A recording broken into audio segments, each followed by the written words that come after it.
Nope.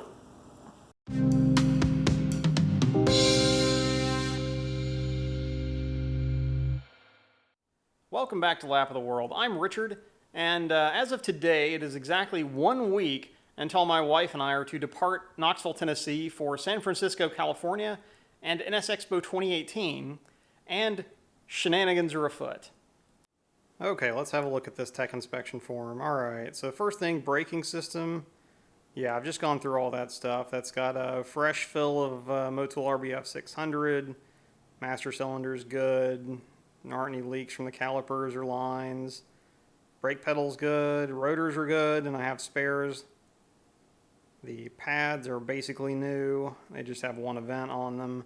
And my brake lights work. Okay, what's next here? Suspension and steering systems. Okay, so steering is good, shocks are good, bushings good, or they're all basically new at this point. Wheels are fine. Lugs are torqued. Oh yeah. I should check that stupid wheel bearing. Those of you who know me from the forums or Facebook groups for the NSX community may know that I have a long and hateful relationship with the left rear wheel bearing on my car. Now, this is not a problem that is known to be a common thing for NSXs, but for whatever reason, my car likes to try and lunge its rear wheel bearing once every 2 or 3 track events. I have not discovered the reason for this or the underlying cause, although I have suspicions. Now, I've already done a kind of time lapse of replacing a wheel bearing, which I'll link to up here in the corner, so I'm not going to redo that piece of it. However, what I wanted to cover today is how to actually check for this, because although it's not a very common problem for an NSX, it is definitely something that you want to check for when you have the opportunity. Mainly because the final destination of a wheel bearing going bad involves the rear wheel and brake assembly making a bid for freedom from the car. So it's really something you want to keep on top of. But I'll demonstrate quickly how to check for that now, given that I have a bad one and a good one for comparison here. So the first thing you're going to want to do is jack the car up so the wheel and tire are off the ground. And the next part is really simple. You just want to grab the top and the bottom of the tire and give it a good shake.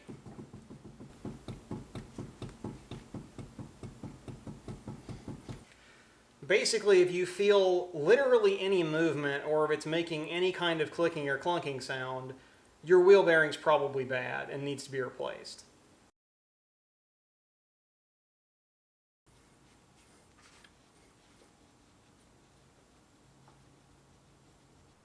Now, as much as it sucks having to spend the last Saturday before we depart changing a wheel bearing in the garage, I've put myself at least a little bit ahead of the game here.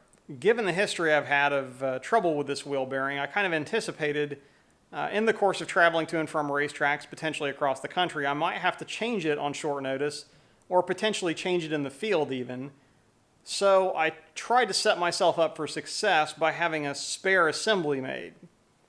So I sourced a second stub axle, and then preemptively had matching lug studs and a new wheel bearing pressed onto it, so that all I would have to do, my biggest challenge in the field, would be getting the axle nut off.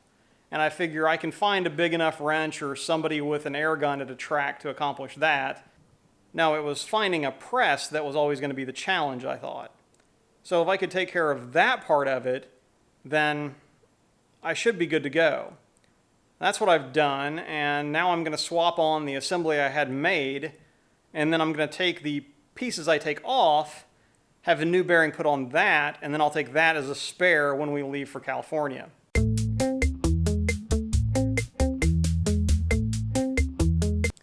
Alright, so about an hour and a half later, the car has a new wheel bearing on it, a new hub assembly, and that's notable for a couple of reasons. One, yay, it's done, but two, that actually removes what I think is the last remaining variable in my chronic wheel bearing problem. Literally every other part around the wheel bearing assembly is new or has been replaced by me, except for the stub axle. Now, as to how this all started, I'm going to claim ignorant youth for a second, and here's why. So, probably a year and a half after I bought the car, I was autocrossing and it broke a wheel stud. So I decided to replace all the wheel studs at that point with ARP studs, so I just wouldn't have to mess with it ever again. But to get the studs out and back in, you had to remove the bearing assembly from the knuckle in order to get the clearance you needed. Now, my car, as is kind of common knowledge at this point, was a little bit of a basket case when I bought it. It had 200,000 miles on it, and it spent its life before me in the Northeast. So anything that could corrode had corroded, and the rear wheel hub assembly and bearing assembly was no different. So it took a lot more encouragement than I anticipated to remove it from the car. At some point, a slide hammer was involved, and that ruined the original bearing. Now, since then, every bearing that I've put on the car has just never lasted. And I have had a few theories about that. But at this point, bringing it full circle, let's see, the knuckle is entirely new, the ball joints are all new, the bushings are new, indeed the transmission is new, the axles have been rebuilt, obviously the bearings have been new. So the only piece in that equation that hasn't been changed until now has been the stub axle. Now, the stub axle, it's just a big piece of steel, so you'd think that would be hard to screw up. However, 26-year-old me, or 27-year-old me, or whatever I was at the time, I probably put some effort into trying to screw that up, unknowingly or unwittingly. So now having changed the stub axle, I'm curious if that was for some reason, out of round or somehow not true and was potentially causing some vibration or not allowing the axle nut to sit flat on it for some reason. So we'll see. It's the best theory I'm working with right now, and that's the last variable removed. So fingers crossed this will at least get us to California and back.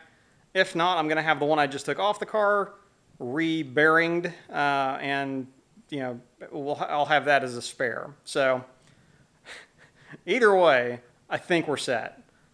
That's enough for now. I'm going to see if I can salvage what's left from my Saturday, get cleaned up, and grill some burgers.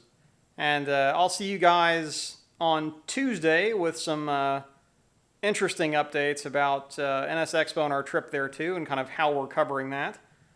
So bonus video for the week. But at any rate, I'll see you guys in the next video, if not hopefully at the track in California. I'm Richard, this is Lap of the World. Next time.